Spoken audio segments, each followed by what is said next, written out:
Hi, and welcome to Intel on AI, the podcast that connects leaders with listeners. My name is Heather McGuigan, and I am your host. Today's guest is Ramtin Davanlou. Ramtin is the CTO of Accenture partnership with Intel. He has led the development of global offering in the AI space there for the past 11 years and is a self-described tech optimist. Ramtin, welcome to Intel on AI. Hi, Heather. Thanks for having me. Now, you've helped clients across industries in their AI journey. What's one common challenge that nearly every client faces, regardless of sector? Yeah, sure. That's a great question. If I had to pick one common challenge, it's that while there's a lot of excitement and experimentation with AI these days, the biggest challenge for most is how to move quickly enough with the pace of the market to embed generative AI across their entire organizations, right? So this is about fundamentally reinventing the customer experience and their own internal processes. Many leaders and companies see the incredible potential of AI. They understand that it's going to transform virtually every business function. However, the real challenge is how do you go from pilots and isolated use cases to deeply integrating AI in the core fabric of your business, right? So how do you re-architect your approach, build necessary skills, adapt the culture, embrace this change, and do all of this with the pace of this evolution that's really fast? And I think that's happened with every sort of technological and industrial revolution in the history of the world. Is just we want to go. But it's about figuring out how it works and how do we integrate it so it all works seamlessly. So from your work with Accenture, what's one surprising trend in how organizations are approaching generative AI right now? You know, what's really surprising to see is the sheer velocity and conviction with which organizations are tackling foundational data challenges. And this is specifically to unlock the power of generative AI. For years, everyone understood that getting their data house in order is critical for any digital transformation. But generative AI has acted as this catalyst, incredible catalyst for people to realize that, hey, now I need my data house in order. Suddenly, the abstract need for good data is and a strong digital core has become an immediate prerequisite for virtually every leadership team that I speak with. They realize that they can't truly scale generative AI or use it to reinvent their business if they don't have reliable, accessible, and well-maintained data. Now, what's the value of partnerships as you are working with Intel in accelerating AI success? Yeah, great question. For Accenture and more importantly for our clients, partnerships are the single most powerful accelerator for success, especially in AI. This is a rapidly, evolving landscape, and doing it alone is not an option for anyone, right? So we bring deep industry expertise and functional expertise, and our partners like Intel, Microsoft, AWS, NVIDIA, and Google provide the foundational technology like cutting-edge AI models, the cloud infrastructure, the specialized hardware and software tools. And it's this fusion of these capabilities that allows us to move from concepts to tangible and industry-specific AI solutions at speed. So speed is a very important factor here. We co-innovate and co-create with our partners, and we are basically in trenches together trying to co-invest in new solutions and building platforms. Like our AI refinery for industry is a very good example. This is a collaborative approach that ensures that we're always at the forefront of what's possible. So what's in it for our clients is value that they get at speed, right? So they don't have to redo everything from scratch. They get, what's best from, each partner based on what, they have to bring to the table.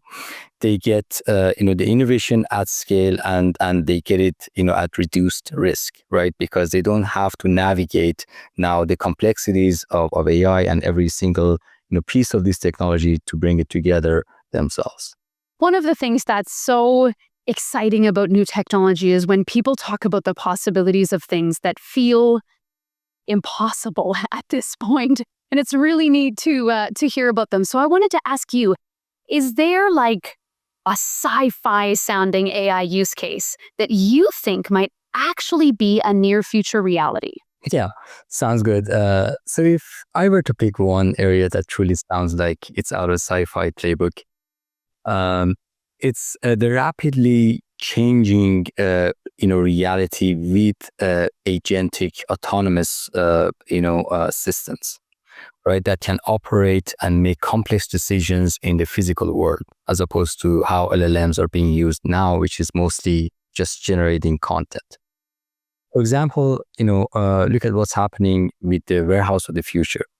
We're moving beyond simple automation to AI-driven robotic systems that can perceive their environment, understand complex instructions in natural language, learn new tasks very quickly, interact safely and effectively next to their human workers. And these aren't just machines performing repetitive tasks. They are AI systems that are capable of managing significant operational aspects with a degree of intelligence and adaptability that was previously, we could only imagine, right? This degree of flexibility. And, actually Accenture showcased a warehouse of the future at CES 2025 that demonstrated how this physical AI can dramatically improve efficiency and solve the labor challenges. So I think this notion of a generalist AI taking on embodied roles, learning and adapting in complex physical environments, whether it's logistics, manufacturing, or even healthcare, R&D, it's really incredibly powerful. And it's about AI not just processing data, but physically acting and interacting with the world, and building these systems on a foundation of trust and ensuring they operate responsibly and augment human capabilities is the key to realizing their immense value. Amazing. I feel like I would want one of these AI systems in my front hall closet to, like, there's soccer tonight, so please make sure that the uniform, the socks, the water, the ball, the shin pads are all taken, packed in the bag. Nothing is left. I have to go to the office today. Please pack my keys. Please pack a snack. Please pack the chargers that I need. It would just be so great to open up my closet and go, ha, everything I need, all figured out for me. That would be awesome. Yeah, exactly. Can you talk about some other examples where AI has helped a business rethink a core process, not just making things go faster and doing things cheaper? A great question, because it gets to the heart of the true promise of AI. Making the process faster or cheaper is optimization. It's still really valuable, but it's incremental. Through reinvention and the use of AI to change the very nature of the work itself is what we are looking at here. We're doing a lot more than just optimizing processes with AI, and now helping clients fundamentally re-architect their core processes. The warehouse of the future that I talked about is a great example for this. And I'll give you another example in life sciences. For decades, discovering a new drug was a process of elimination, right? So this is about screening millions of existing chemical compounds to see if one might work, which took an average over a decade and millions of dollars, to do before. Now, AI has completely inverted this process, right? This model has changed completely in a way that now, instead of just finding a molecule, we can now design one. By feeding generative AI models vast data sets on proteins, diseases, chemical interactions, companies are now creating a novel purpose-built molecule from scratch, which is a big deal, right? So we work with clients to build digital R&D platforms that predict not just a molecule or try to search and try to find it, but design it from scratch, purpose-built for specific purpose. This isn't just making drug discovery faster. It's changing the core process from one of a very time-consuming searching to intelligent creation. Amazing. You talked a little bit before, you mentioned about getting your data house in order. I wanted to ask a question along those lines. What do you wish more C-suite leaders understood about the relationship between AI and data quality? Yeah, great question. It's a crucial question as well, and frankly, it touches on the single biggest barrier between AI ambition and value, right? The way we perceive it today. While most leaders today understand the basic principle of garbage in, garbage out, right? But there are still deeper truth I wish every member of the C-suite truly internalized about the relationship between AI and their data. First is, I wish they understood that the data is not just a one-time cleanup project, right? It's a living strategic asset that must be managed like a product. That's very important, right? And second is, I wish they saw that the relationship is a virtuous cycle, not a one-way street, right? AI is not a consumer of good data. It is also creating it, effectively and very rigorously, over time. And finally, most importantly, I wish they knew that their business processes are their data factories. A recurring error in a customer data is not a database problem. It's a symptom of a flaw in consumer onboarding process, right?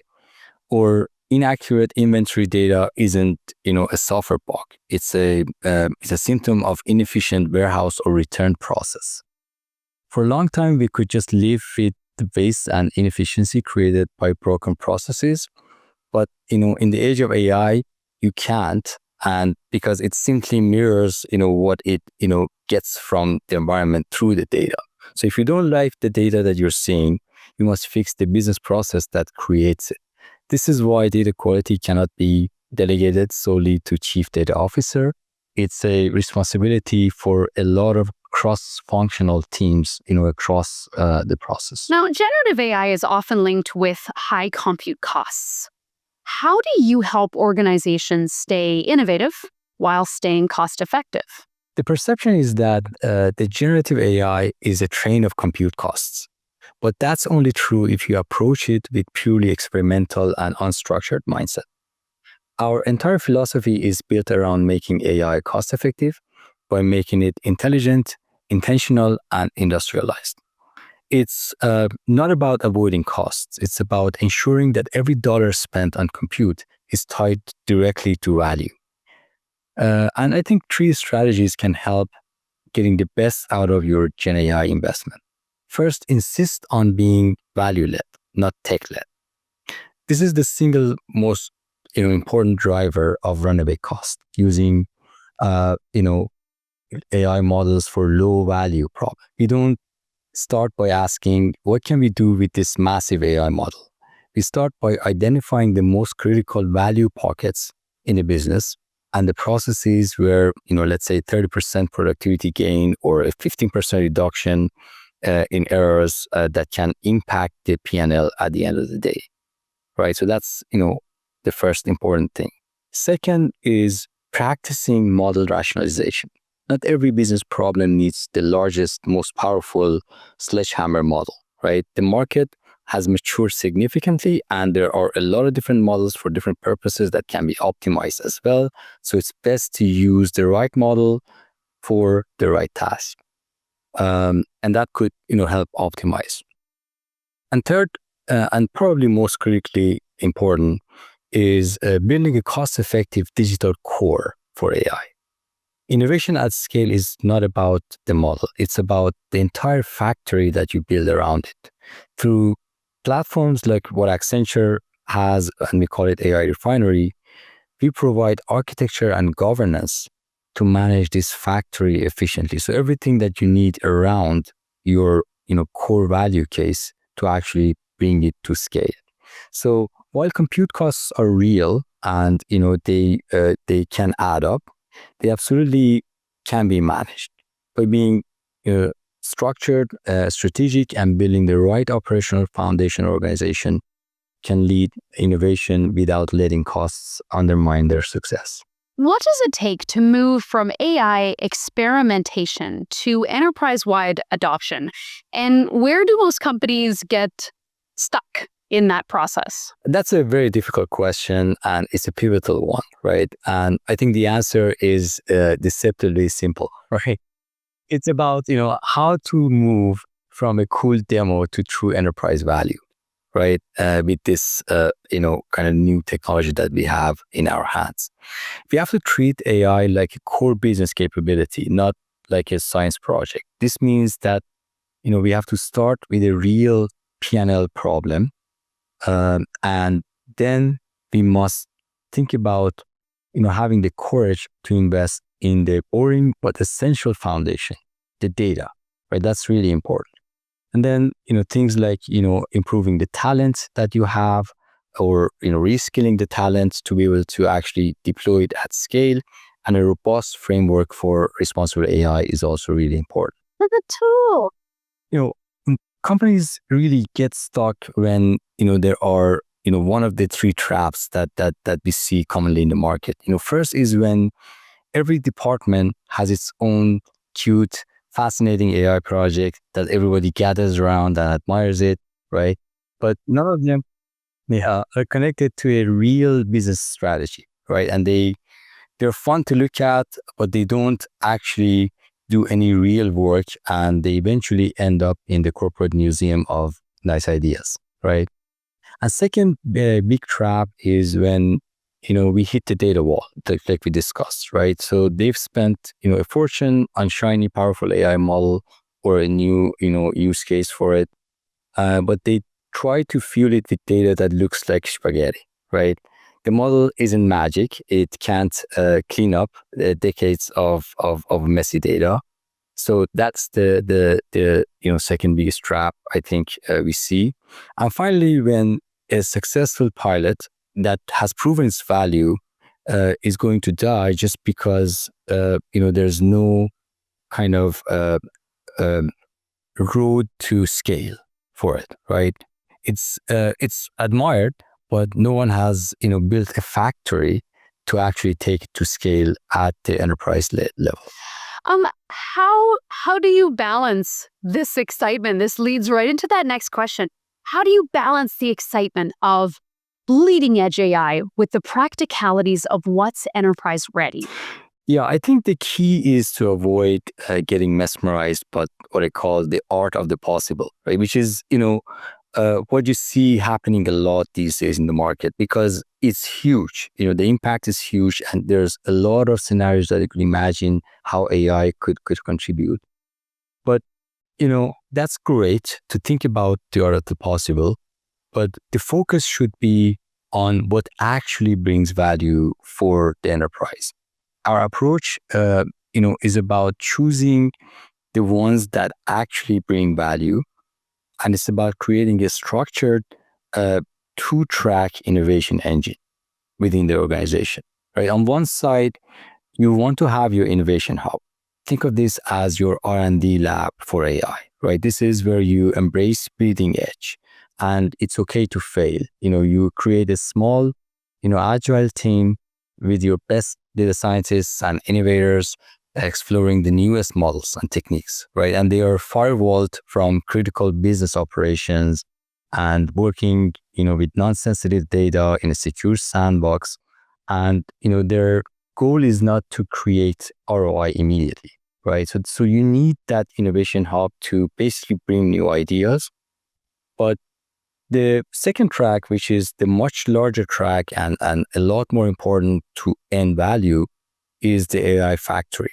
This is where we focus exclusively on what is enterprise ready today, right? This track is about industrial strength execution, right? You have to have the data ready, you have to have the processes ready, the culture shift, and also the talent. And, in this area, the technology isn't experimental. It's battle tested and it's ready to be deployed at scale. And they work governed by rigorous standards for security, data privacy, reliability, and crucially, it's really cost effective to deploy, and it's feasible. So every project in AI Factory must be a direct line to P&L and a clear plan for scaling across enterprise. I have one last question for you. What's your view on how human talent and AI will co-evolve in the next few years? That's a key question and very controversial these days, right? So we are trying to figure out how to coexist with AI. That's, with the pace that is growing and with the, some, I would say, fear that, hey, it's going to replace a lot of the jobs that we are doing today. We need to have a point of view and a systematic way to reinvent the work itself. I think that's what we need to be aware of.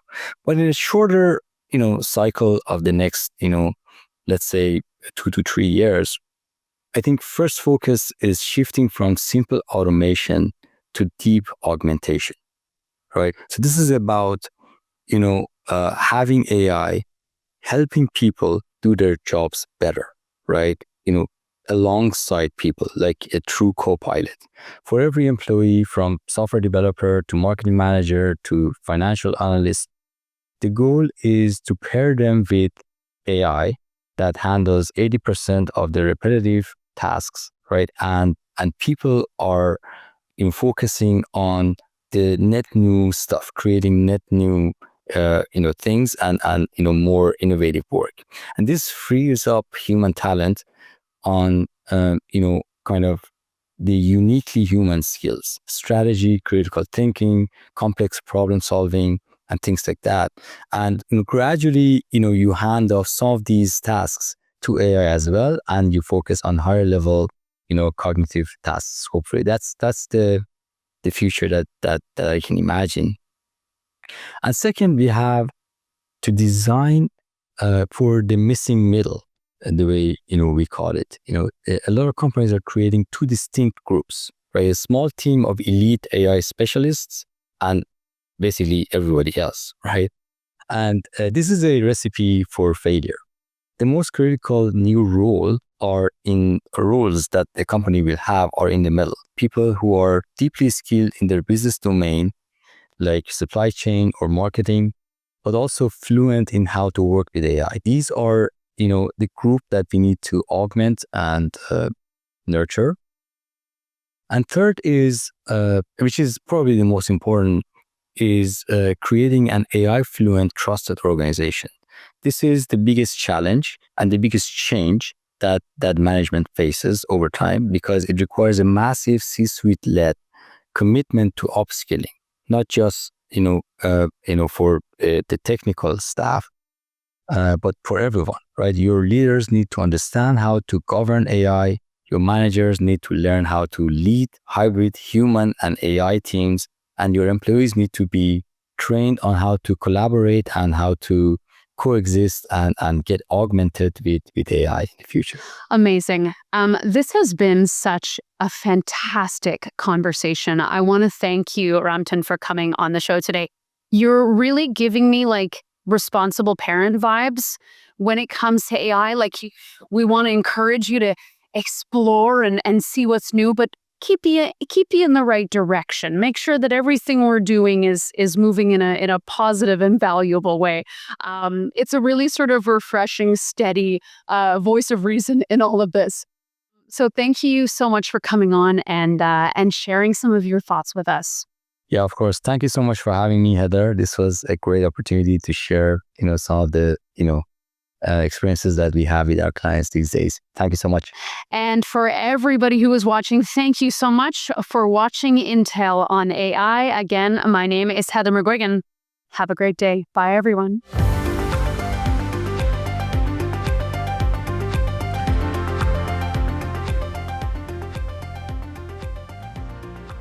Visit intel.com/AI to learn more.